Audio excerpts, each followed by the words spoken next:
তো ছিল আপনার হাজব্যান্ডের মেন্টাল প্রবলেম ছিল। ওনার এই মানসিক সমস্যার কারণেই হিতাহিত জ্ঞান শূন্য হয়ে উনি এই খুনটা করেছিলেন। গৃহপ্রবেশের আজকের পর্ব ধারাবাহিকের শুরুতেই মোহনাকে দেখানো হয় সে ফোনে শুভ আর সাংবাদিকদের কথোপকথন লাইভ দেখাচ্ছে।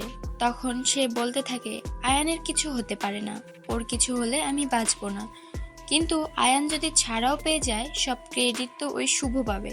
এসব হয়েছে ওই শম্পার পাকনামির জন্য। তারপর হঠাৎ করে দেখা হয় শুভর সাথে।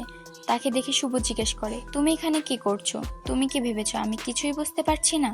আমি নিজে দেখেছি তোমাকে স্বপ্নার সাথে কথা বলতে।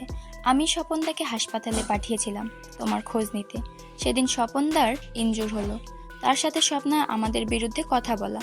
তা কোথায় ঘটালে যেখানে তুমি 6 মাস আগে কাজ করতে?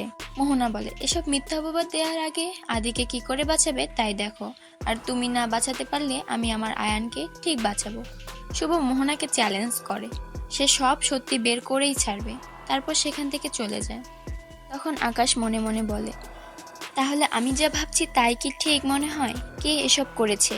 আমাকে যে করেই হোক আদিকে দোষী প্রমাণ করাতেই হবে। এসব কিছু থেকে মোহনাকে বাঁচাতে হবে। তারপর ঘটনা শিফট হয়, আদালতে দেখানো হয় শুভকে কাঠগড়ায় দাঁড়িয়ে আছে। বিপক্ষ দলের উকিল সাক্ষী হিসেবে হাসপাতালের নার্সকে ডাকলে তাকে জিজ্ঞাসাবাদ করা হয়। সে সেদিনকার ঘটনা খুলে বলে। আদির সপক্ষে উকিল তাকে জিজ্ঞেস করে সে আদিকে খুন করতে দেখেছে কিনা। নার্স অস্বীকার করলে সে জজকে বলে আদালত অনুমানের উপর ভিত্তি করা কথা বিশ্বাস করে না। পরের সাক্ষী রঞ্জন দত্তকে ডাকা হলে সেও সেদিনকার ঘটনা বর্ণনা দেয়। আজকের পর্ব এখানেই শেষ, দেখা হচ্ছে আগামী পর্বে।